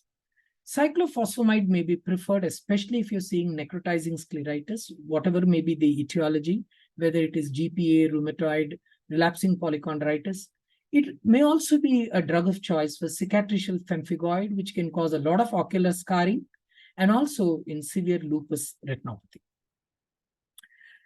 However, despite any of these agents, we know that conventional therapy is effective in only about 30% of, ineffective in about 30% of patients. So hence there is a quest for newer therapies. And the first non-DMARD therapies, non-conventional DMARD therapies that came up was the anti-TNF drugs. And the rationale for anti-TNF drugs was that elevated levels of anti-TNF was also seen in the aqueous humor as well as serum in patients with uveitis. Concentration of TNF-alpha in aqueous of HLA-B27 positive patients was significantly higher compared to B negative. Intravitreal injection of TNF induced inflammation in experimental models. And we know that high levels of TNF is found in a variety of rheumatological conditions. So coming to biologics and uveitis, the best data we have for the use of biologics in uveitis comes from the spondyloarthritis data. Initially, there were a lot of retrospective data, then you had a biologics registry, then you had trials. I won't summarize all of them, but it is important to understand that the two biologics extensively studied in spondyloarthritis was infliximab and adalimumab, and they reduced the rate of flares by more than 60%. And it was shown to be hugely effective in patients who failed methotrexate as a drug for acute anterior uveitis secondary to any of the B27-mediated diseases. Adalimumab in uveitis has been studied not just in spondyloarthritis, but in a variety of non-infectious intermediate, posterior, and panuveitis. And this was studied in a multinational phase 3 trial called the Visual 1 trial, where there were two arms. One was steroids plus adalimumab, the other was steroids and placebo. And time to treatment failure at or after 6 weeks, as well as a multi-component outcomes based on the eye assessment were used as the secondary parameters. So the conclusion from the Visual 1 trial showed that the median time to treatment failure was less in patients who was more in patients who were given adalimumab compared to placebo. And all the secondary endpoints, for example, change in ACE cell grade, change in the vitreous haze, improvement in visual acuity, prevention of ocular damage, everything was met much more with adalimumab compared to the placebo. Then there was a Visual 2 trial where patients who were initially stabilized with corticosteroids at the time of trial entry who had inactive uveitis. Once again, this is intermediate, posterior, and panuveitis of all etiologies. When I mean all etiologies, it could be spondyloarthritis, it could be VKH, it could be Behçet's, it could be sarcoid, Name it, the patient should have had only the anatomical involvement of interior, posterior, or pan. And in this group of patients also, it was shown that adalimumab significantly lowered the risk of uveitis flare or loss of visual acuity upon steroid withdrawal. Visual 3 was a phase 3 open label extension trial, which also enrolled patients from visual 1 and 2. And patients at study entry, 65% had active uveitis. And upon continuation of the adalimumab, it was shown that there was no safety signals identified, and nearly 74% of patients achieved quiescence at week 78, and 93% of these were corticosteroid-free. So with all these three trials, adalimumab became the only non-steroidal agent approved by the US FDA and the European Medicine Evaluation Agency for intermediate, posterior, and pan uveitis, irrespective of the etiology. However, there may be instances where infliximab may be preferred, and one indication definitely upfront for infliximab would be bad Behçet's. EULAR recommendations today say that infliximab is preferred over other agents, especially in those patients with Behçet's with severe eye disease. And this is in combination with steroids and also with azathioprine or cyclosporine. And it can also be given to people who failed azathioprine, cyclosporine, mono or combo therapies. And who are these patients with Behçet's who need upfront infliximab? Those who have sight-threatening disease, those who have cystoid macular edema, those who have macular ischemia, and monoophthalmic patients. One important point all rheumatologists should notice here is the dose of infliximab that is effective in Behçet's ocular disease is 5 milligram per kilogram, not the conventional dose of 3 milligram per kilogram, what we use in rheumatoid arthritis. And in RA, we use it once in 8 weeks, whereas here it has to be given every 4 to 6 weeks. That's very important. So this pushes up the cost of treatment enormously in our setting. Now, if they fail adalimumab or if they fail infliximab, what is the next choice? One of the best things to do is to switch to another anti-TNF agent. Because, in conventional rheumatoid, we teach students that if a drug fails, you go for another drug of a different mechanism. Whereas here, that is not the case. So if it is infliximab, you go to adalimumab. If it is adalimumab, you go to infliximab, because etanercept failed uveitis trials and paradoxically can cause uveitis itself. And once you switch over, a majority of these patients can be brought under control. The other is dose escalation. Sometimes you may have to increase the dose from 5 milligrams to 10 milligrams per kilogram infliximab, but this carries a huge risk of infection. The other effective way is to shorten the interval between the injections or the infusions. So if you're already giving 8 weeks, bring it to 6 weeks. You will giving 6 weeks, bring it to 4 weeks. Adalimumab, bring it to weekly. If none of these options work, then obviously you have to think of a different biologic, which brings us to the question, what other biologics work for uveitis? Tocilizumab or IL-6 inhibition has been extensively studied in refractory as well as non-infectious uveitis, particularly those with cystoid macular edema. It was shown effectively that tocilizumab improved cystoid macular edema. And you can see this OCT pictures, this mound, what you see is the subretinal fluid, which has improved dramatically over a 6-month period with corresponding improvement in the fundus. The rationale for use of IL-6 is because IL-6 via VEGF, that is vascular endothelial growth factor, is a key cytokine which results in the development of cystoid macular edema, irrespective of the etiology of the inflammatory ocular disease. It results in Th1 and Th2 response, and obviously it increases the production of TNF-alpha and perpetuates inflammation. Tocilizumab has been also studied in GI uveitis and has been found to be useful in children with who have failed adalimumab, or for some reason where adalimumab or infliximab could not be given. It has shown some benefit for Behçet's tocilizumab, especially eye disease, but these are small case series. However, it is not useful for any of the extraocular manifestations of Behçet's disease. If you have the choice between anti-TNF versus tocilizumab, especially for a patient with very severe cystoid macular edema, refractory edema, which one would you choose? Because, cost-wise, adalimumab is cheaper in India compared to tocilizumab or infliximab. So this was a recently published multi-center study from the French uveitis group, which treated about 109 patients with infliximab or adalimumab, about 55 patients with tocilizumab, either IV or subcutaneous, and the commonest indications were either Behçet's sarcoid or birdshot retinopathy. And the overall response rate looked similar with anti-TNF versus tocilizumab.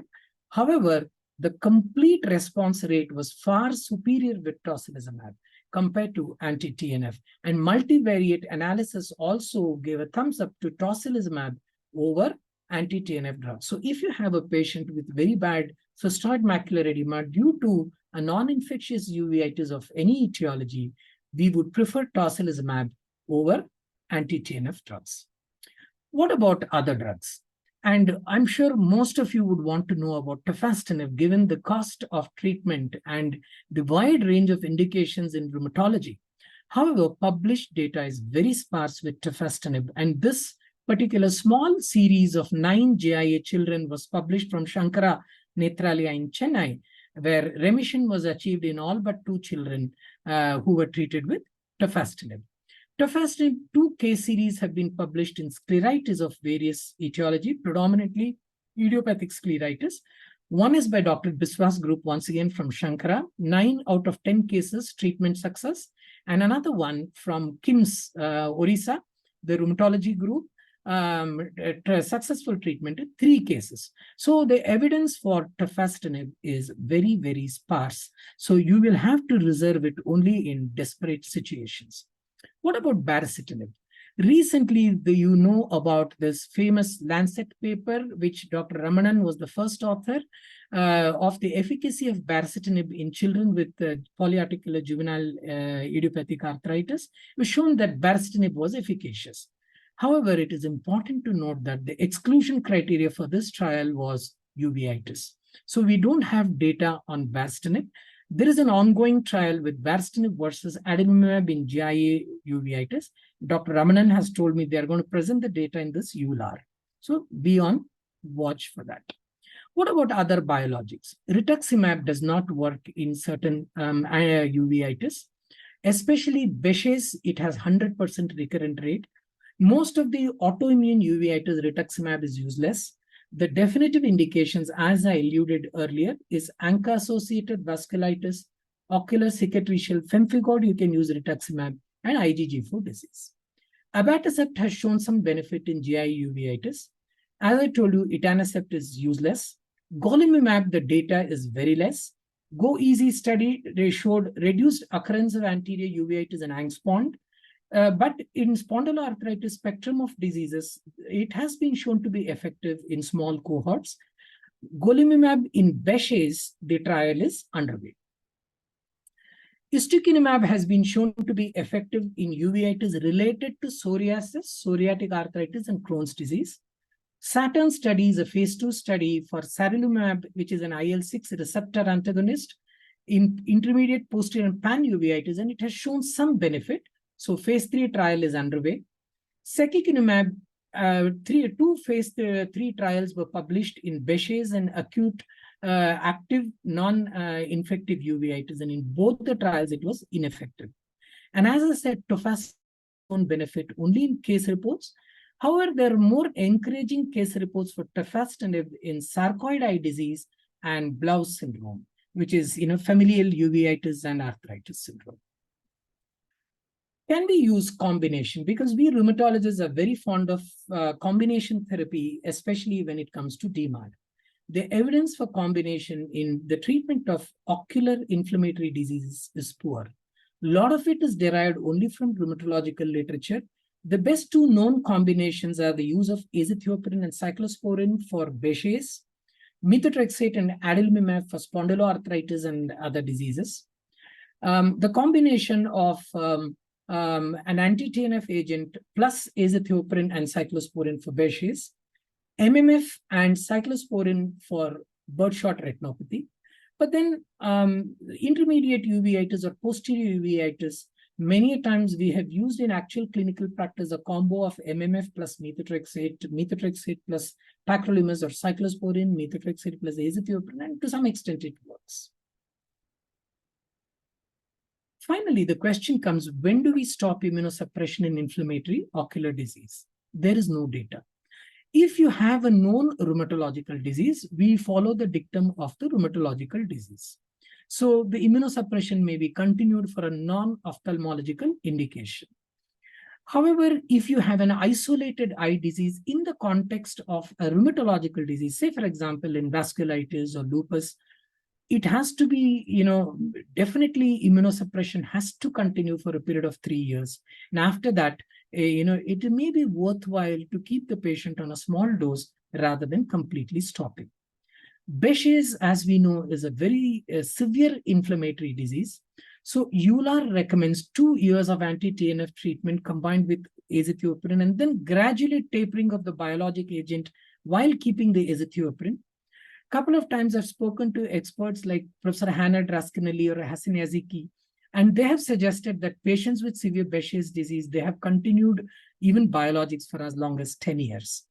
So even after remission has been achieved, and monitoring is very important. So rather than thinking about stopping, you'll have to say that the treatment has to be continued based on individual patient needs.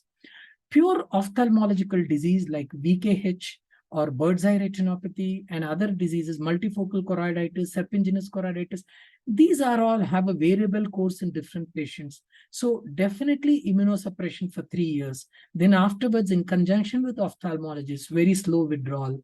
And if you aim to stop, frequent eye monitoring.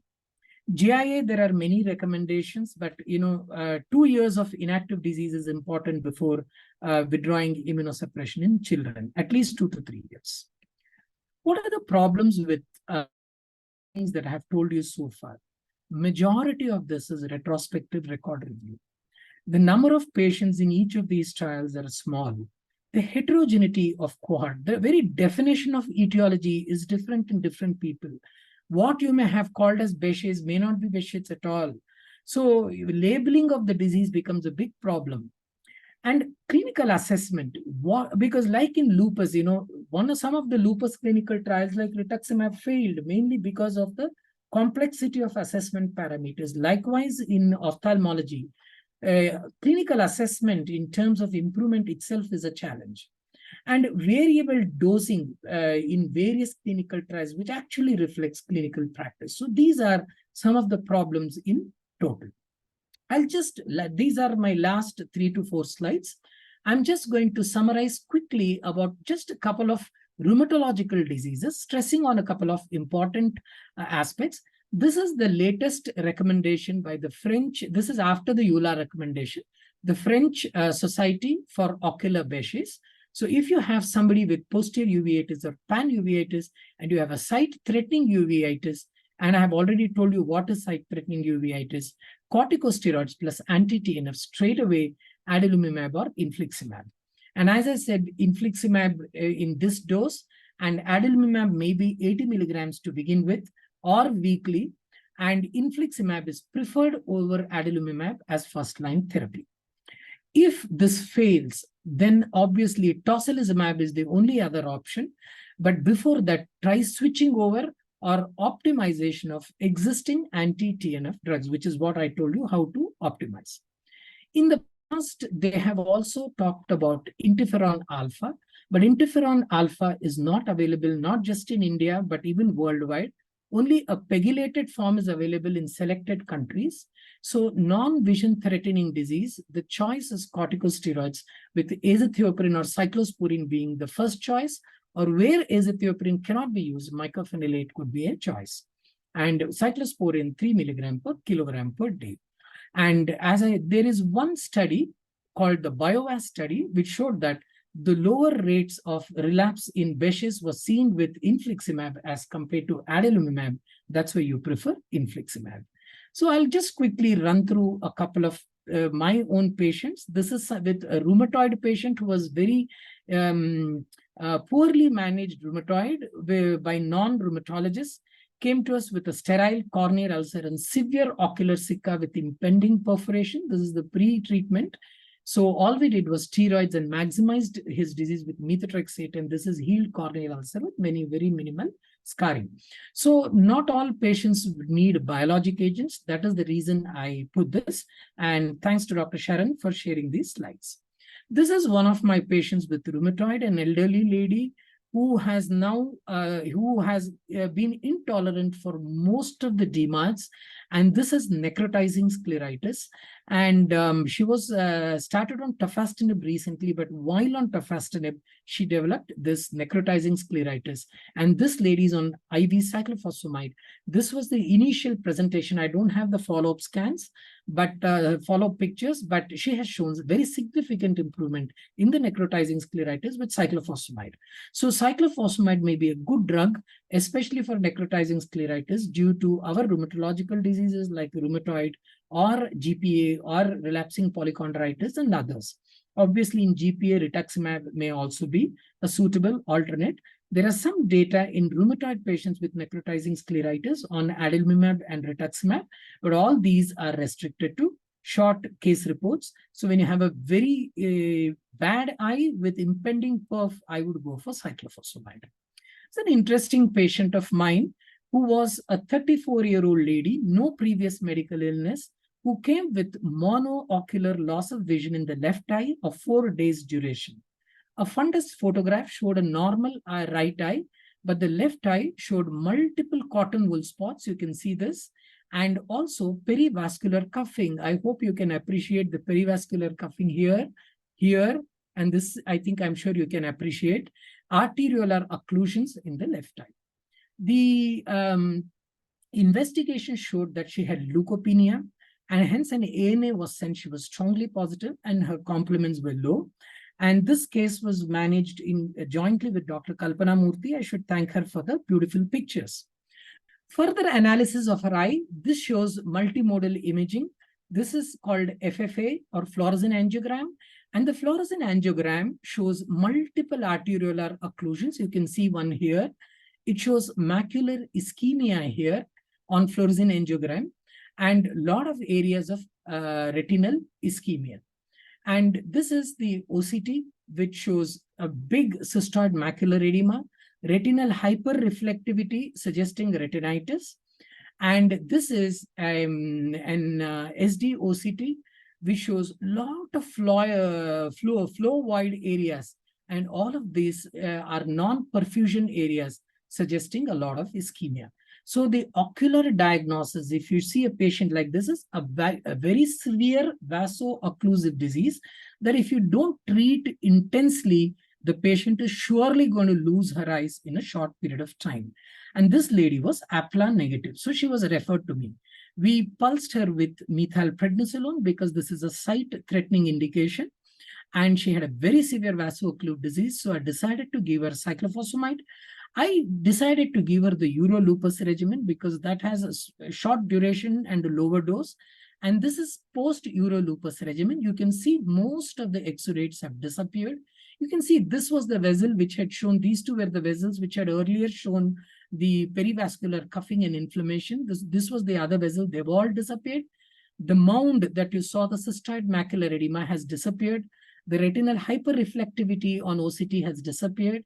A lot of these areas which were there on the SD OCT have disappeared, which suggests that there is a very good vascular reperfusion and her vision now is 6/6. We then changed her over to azathioprine. And this is one of my patients with ANCA-associated vasculitis with necrotizing scleritis. This was treated with cyclophosphamide. There are others who have been treated with rituximab. I don't have the follow-up picture of this patient, but there was a complete stabilization of the eye and prevention of globe rupture. Just one introduction to students on the term posterior scleritis. Posterior scleritis is difficult to pick. You have to have a high index of suspicion. Patients complain of periocular pain or deep retroocular pain. An ultrasound and fundus is going to be normal. An ultrasound of the eye, also called as the B scan, will confirm posterior uveitis. And this was one in one of our patients with lupus. So what I've tried to summarize is try to, give you the principles. There may be many other ocular inflammatory diseases that I may not have covered, but I hope I didn't exceed my time. I didn't look at the clock, but I've tried to take you through most of the diseases that we can cover, leaving out especially GIA, because I don't treat these patients. Thank you very much. Thank you so much, Dr. Ramesh. It was a very comprehensive, extensive, excellent talk. And so we have learned that topical treatment is not enough. We need systemic immunosuppression. We should know what are the absolute indications. The sooner the better, especially in juvenile idiopathic arthritis. Infection, malignancy, retinal degeneration must be omitted. Ensuring compliance and multidisciplinary treatment is very important. Anti-TNFs in SPA with uveitis or pan-uveitis, adalimumab is now considered for uveitis of any cause. Bad Behçet, infliximab is the drug of choice, and refractory tocilizumab is useful. And tofacitinib, baricitinib do hold promise, though we need more studies. Cyclophosphamide in threatening scleritis, whether it's rheumatoid arthritis or whether it is ANCA vasculitis.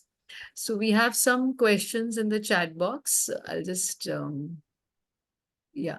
So to PUK, I think peripheral ulcer keratitis, the active rheumatoid arthritis, not resolving on methotrexate and steroids, what would the next drug be? So PUK shows that there is an impending corneal involvement and it has to be treated aggressively. Because if you leave PUK unattended, it is just at the rim. Because the rim, why do you get PUK? Because that is the only vascular part of the cornea. It is an attachment to the sclera. That is why you get inflammation there. So it's important to aggressively treat it. Otherwise, you're going to get corneal edema and the cornea is going to be involved. In the context of rheumatoid, if you fail methotrexate, I would go for a biologic like adalimumab. I would just treat the rheumatoid arthritis aggressively with any agent. So adalimumab would be a good choice.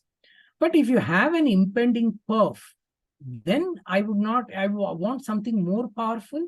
Then I might go for cyclophosphamide because that has the largest data, not data in the sense, not published data, but experience. What is your take on current standing of tofacitinib in axial spondyloarthritis with anterior uveitis?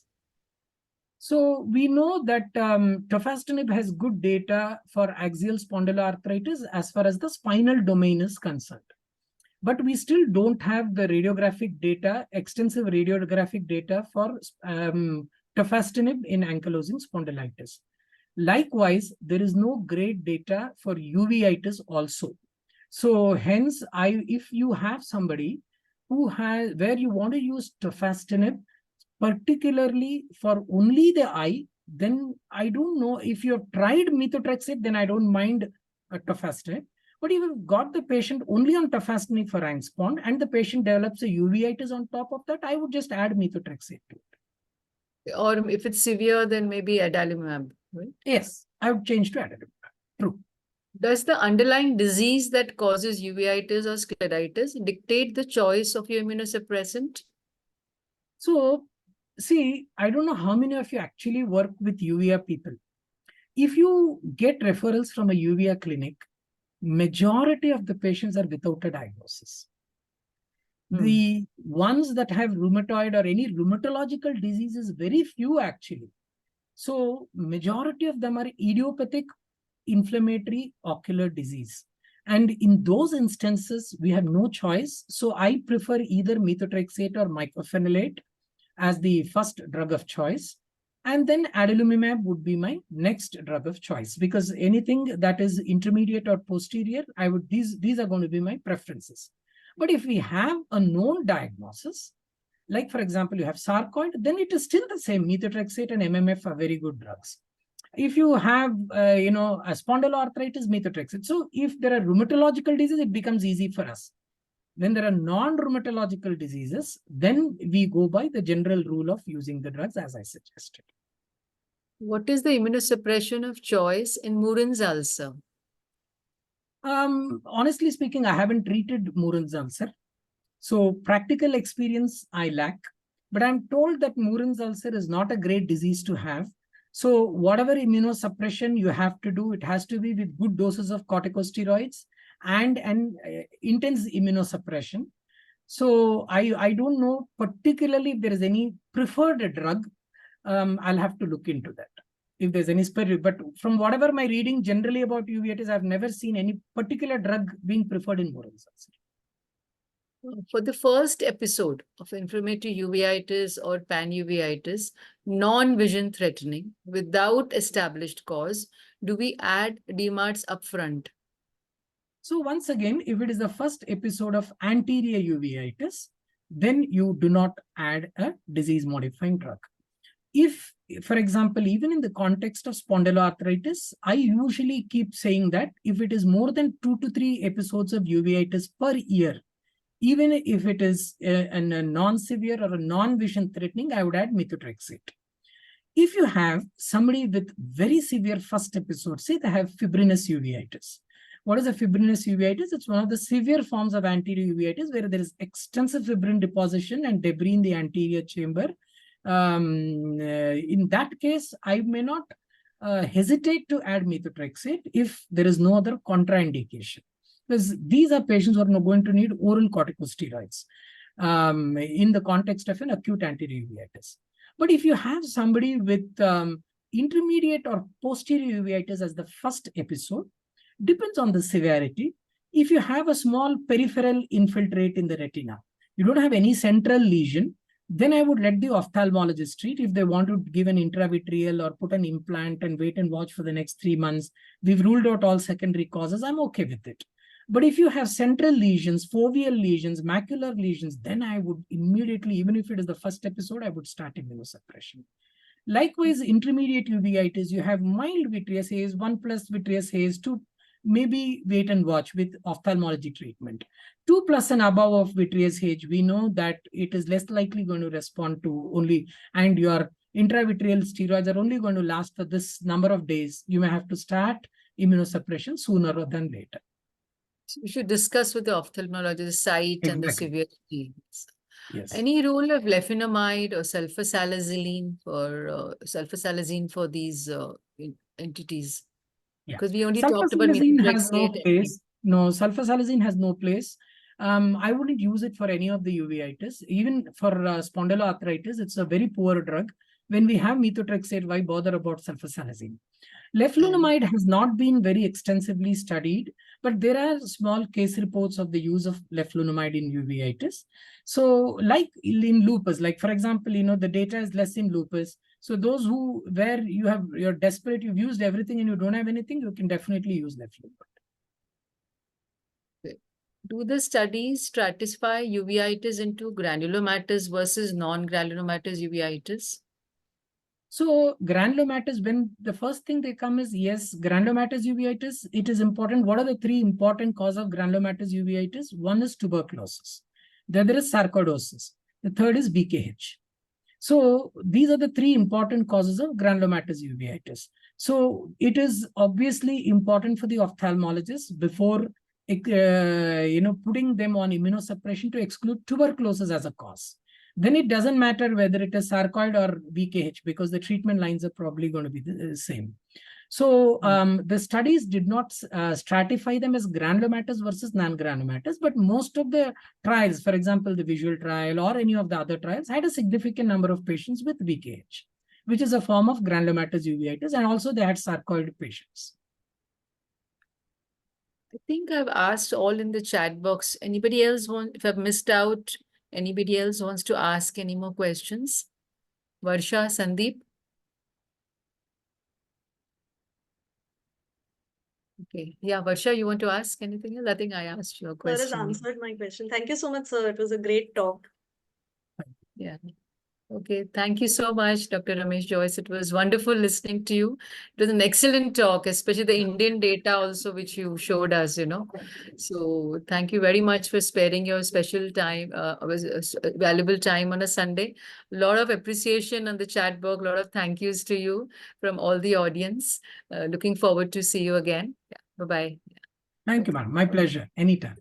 Okay, good day to you. Happy Sunday to all of you. Yeah, bye-bye. Yeah.